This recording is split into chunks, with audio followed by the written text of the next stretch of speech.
सभी प्यारे विद्यार्थियों का आपके अपने प्लेटफॉर्म डीके स्मार्ट एजुकेटर में स्वागत है।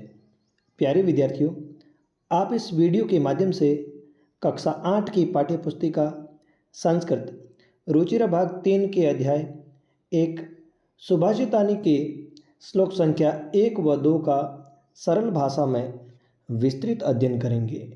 विद्यार्थियों, पहले पाठ का नाम है सुभाषितानी। यह सुभाषित शब्द का नपुंसकलिंग बहुवचन रूप है। इस शब्द का निर्माण सु व भाषित दो शब्दों से मिलकर हुआ है। सु का अर्थ है सुंदर या मधुर, भाषित अर्थात वाणी या कथन। इस प्रकार सुभाषित शब्द का अर्थ है मधुर वचन या वाणी। प्यारे विद्यार्थियों, हम इस पाठ में शुक्ति मंजरी, नीति शतकम, मनुस्मृति, शिशुपाल वधम, पंचतंत्र आदि महान ग्रंथों में वर्णित कुछ मानव कल्याणकारी बातों को श्लोकों के माध्यम से जानेंगे। विद्यार्थियों, यह पाठ जीवन के विभिन्न पहलुओं जैसे कि नैतिकता, सामाजिक व्यवहार और व्यक्तिगत विकास के बारे में सिखाता है। विद्यार्थियों, सबसे पहले श्लोक को ध्यानपूर्वक सुने। गुणा गुणज्ञे सुगुणा भवन्ति, ते निर्गुणं प्राप्य भवन्ति दोषाः, सुस्वादुतो याः प्रभवन्ति नद्यः, समुद्रम् आसाद्य भवन्ति अपेयाः।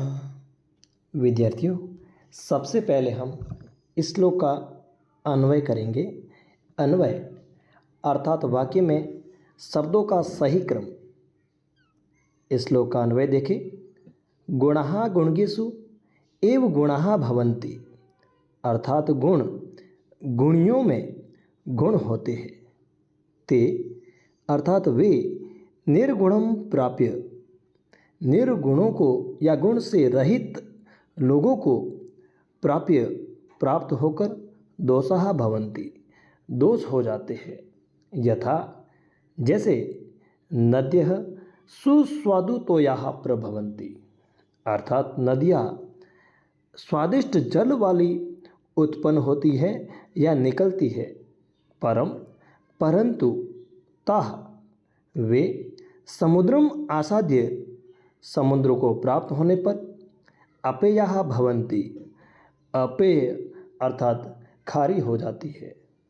सरलार्थ है, कवि कहते हैं कि गुण गुणवान व्यक्तियों में ही गुण होते हैं, वे ही गुण निर्गुण व्यक्ति को प्राप्त होने पर दोष बन जाते हैं।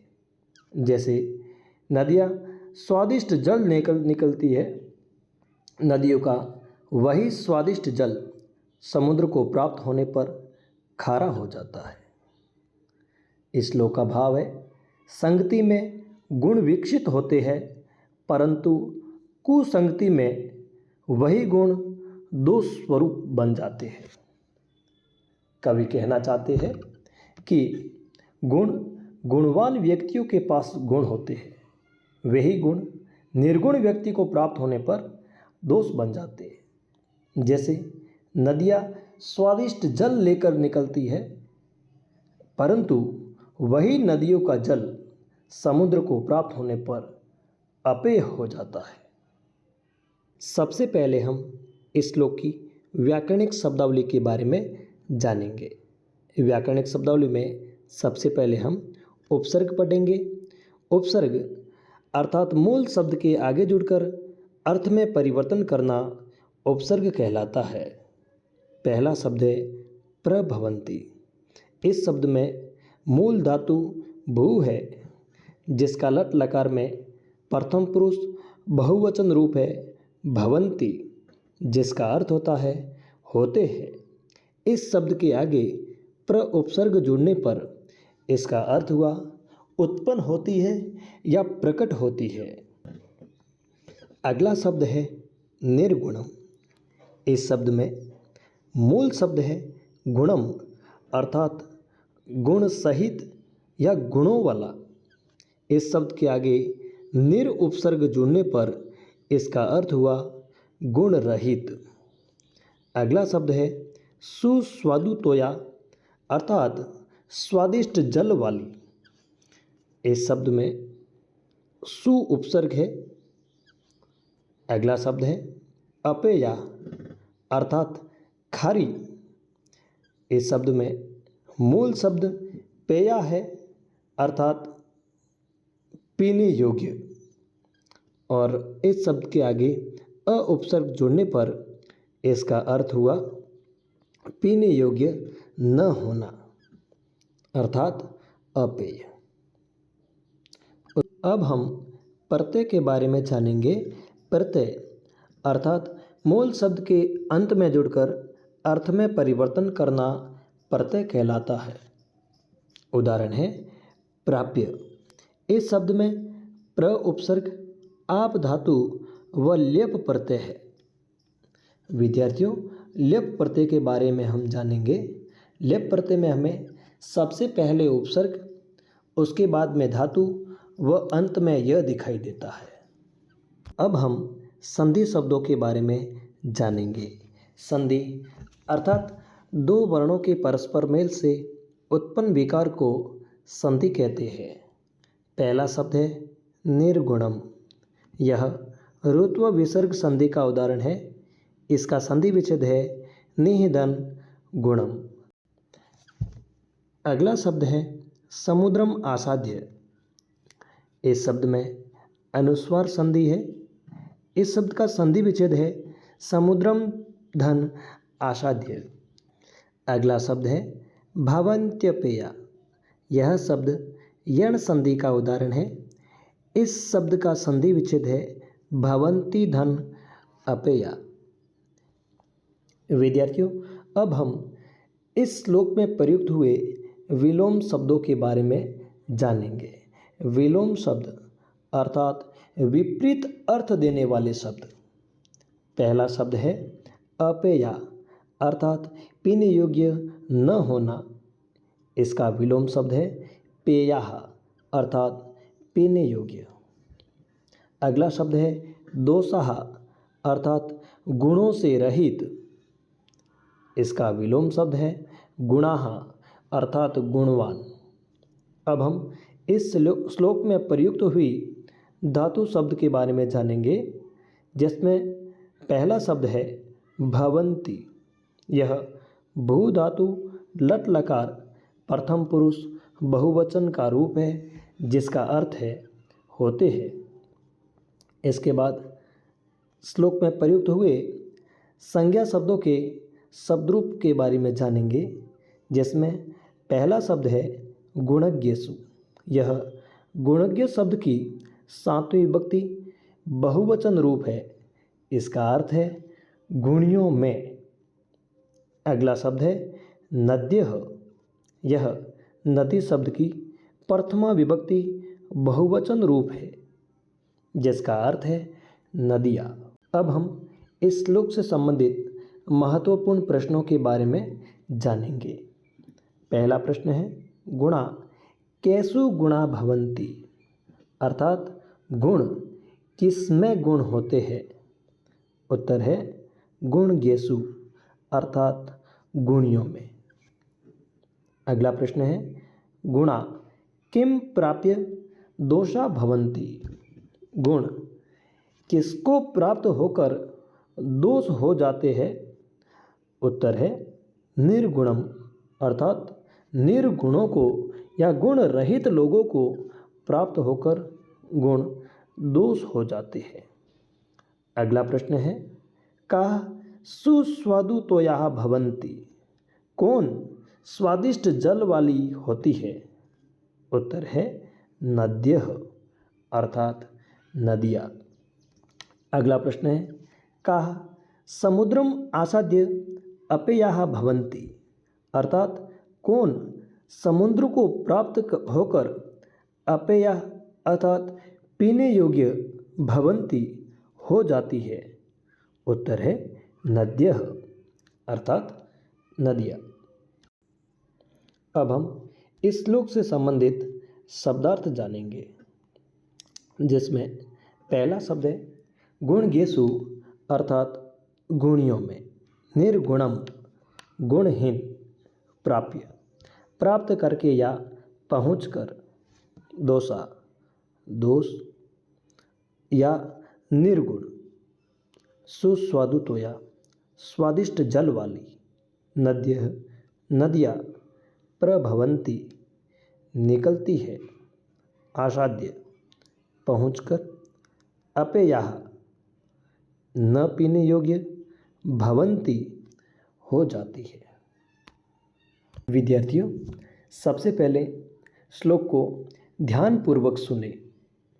साहित्य संगीत कला विहीनः साक्षात् पशुपुच्छ विषाणहीनः तृणं न खादन् अपि जीवमानः तद्भागधेयं परमं पशूनाम्। विद्यार्थियों, अब हम इस श्लोक के अन्वय के बारे में जानेंगे। इस श्लोक का अन्वय है साहित्य संगीत कला विहीनः जनः साक्षात् पुष्पविषाणहीनः पशुः अस्ति। शब्दार्थ है साहित्य अर्थात लिटरेचर, कला विहीनः अर्थात कला से रहित, जनः अर्थात व्यक्ति, साक्षात अर्थात वास्तव में, पुच्छ अर्थात पूंछ, विषाणहीनः अर्थात सिंह से रहित, पशुः अस्ति अर्थात पशु है। कवि कहते हैं कि साहित्य संगीत व कला से रहित व्यक्ति वास्तव में बिना पूंछ व सिंह के पशु के समान है। सह वह तृणम अर्थात घास, न खादन अपि न खाकर भी, जीवमानः अस्ति जीवित है, तत्पशूनाम उन पशुओं का, परम भाग ध्येयम श्रेष्ठ सौभाग्य है। सरलार्थ है कवि कहते हैं कि साहित्य संगीत व कला कौशल से रहित व्यक्ति बिना सींग व पूंछ के पशु के समान है, जो घास न खाकर भी जीवित है। यह उन पशुओं का परम सौभाग्य है। विद्यार्थियों, अब हम इस श्लोक की व्याकरणिक शब्दावली के बारे में जानेंगे। व्याकरणिक शब्दावली में सबसे पहले हम उपसर्ग पढ़ेंगे। संगीत शब्द, संगीत शब्द में मूल शब्द है गीत, जिसके आगे सम उपसर्ग जुड़ा है। अब प्रत्यय जानेंगे। जीवमानः शब्द है। इस शब्द में मूल धातु या मूल पद जीव है, जिसके अंत में सानच प्रत्यय जुड़ा है। अब हम संधि शब्दों के बारे में जानेंगे। पहला शब्द खादन अपि, यह नुट आगम संधि का उदाहरण है, जो एक व्यंजन संधि का पार्ट है। इस शब्द का संधि विच्छेद है खादन धन अपि। अगला शब्द है तद्भाग ध्येयम, यह जसत्व संधि का उदाहरण है, जो एक व्यंजन संधि की पार्ट है। इस शब्द का संधि विच्छेद है ततधन भाग ध्येयम। अब हम इस श्लोक में प्रयुक्त हुए अव्यय शब्दों के बारे में जानेंगे। अव्यय अर्थात वे शब्द जो अपना रूप कभी नहीं बदलते हैं, उन्हें अव्यय कहते हैं। अव्यय शब्द है अपि, जिसका अर्थ है भी। अब हम शब्द रूप के बारे में जानेंगे। शब्द है पशुनाम। पशुनाम शब्द है वो पशु शब्द की षष्ठी विभक्ति बहुवचन रूप है। विद्यार्थियों, अब हम इस श्लोक के महत्वपूर्ण प्रश्नों के बारे में पढ़ेंगे।